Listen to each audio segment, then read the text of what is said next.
Vous avez aussi Ahmed Hassan Zewel, qui est prix Nobel de femtochimie. La femtochimie, en fait, c'est la chimie qui analyse en fait, les réactions chimiques qui se passent à des vitesses de 10 puissance moins 15 secondes, donc d'où le préfixe femto.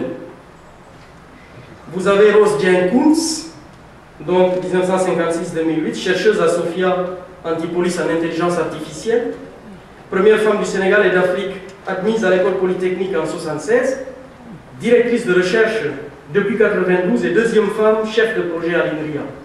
Donc les applications qu'elle a fait, c'est sur l'interconnexion des PC. Vous avez Majid El Bouazaoui, qui est donc ingénieur, en tout cas il est scientifique en génie électronique et réseau. Son invention, c'est dans le domaine des nouvelles technologies de l'information et de la communication. Donc il a élaboré une solution pour la saturation des réseaux en cas d'affluence. Ça, c'est l'application a été faite au Maroc.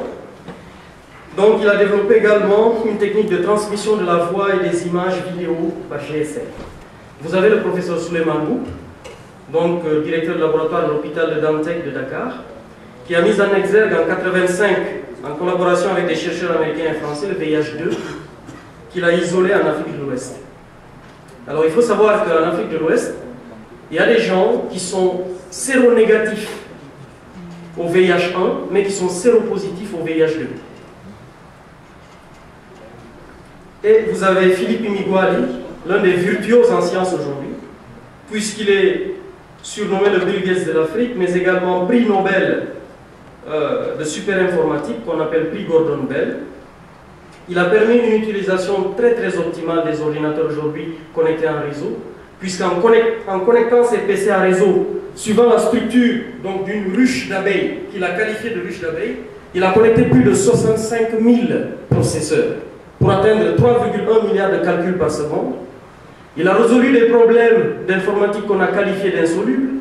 Il a permis à des entreprises américaines de gagner près de 400 milliards de dollars par année, donc suivant la fuite des pétroles, etc. On l'appelle Genius. Ses amis l'appellent Calculus.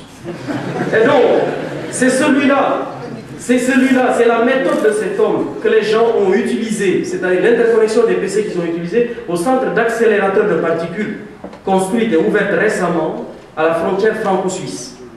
Donc la technique, parce que vous avez un ordinateur qui est en France, vous avez un autre qui est en Espagne, en Allemagne je crois, et un autre qui est ailleurs. Donc c'est la technique d'interconnexion d'Imiguali qu'ils ont utilisée. C'est un Nigérian. Je passe maintenant à la diaspora, qui est la 6e région de l'Afrique. Toujours en partageant avec vous un petit texte. Le mérite appartient à celui qui commence, même si le suivant fait mieux. Afrique du Nord. Donc vous avez la doctoresse Patricia Batt, Harlem USA, qui a fait des innovations dans le domaine de la recherche sur le cancer. Vous avez donc la mise au point d'un dispositif laser qu'elle a développé pour l'opération de la cataracte, qui s'appelle le Laser Phaco Pro. Vous avez Granville T. Woods, un grand monsieur également, qui est l'inventeur du multiplexage, que nous connaissons tous aujourd'hui, dont les applications sont directes dans le domaine notamment des télécoms. Vous avez l'incubateur électrique, vous avez l'antenne parabolique, et les systèmes et appareils téléphoniques des trains. Donc le conducteur qui dialogue avec le contrôleur, etc. C'est grâce notamment aux travaux de Granville T. Woods.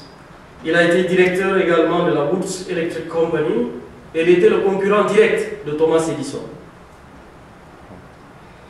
Vous avez le monsieur grâce à qui on peut zapper aujourd'hui.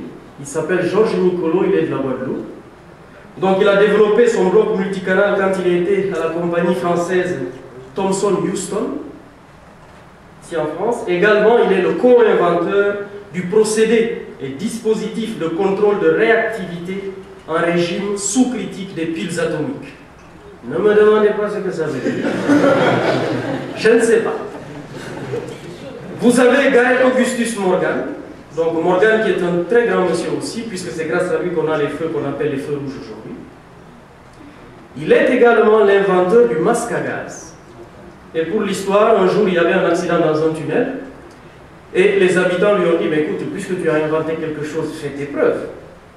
Donc il a pris son frère, ils sont rentrés chacun avec son masque à gaz, et ils sont allés sauver beaucoup de personnes de l'incendie, de la fumée, etc. dans le tunnel.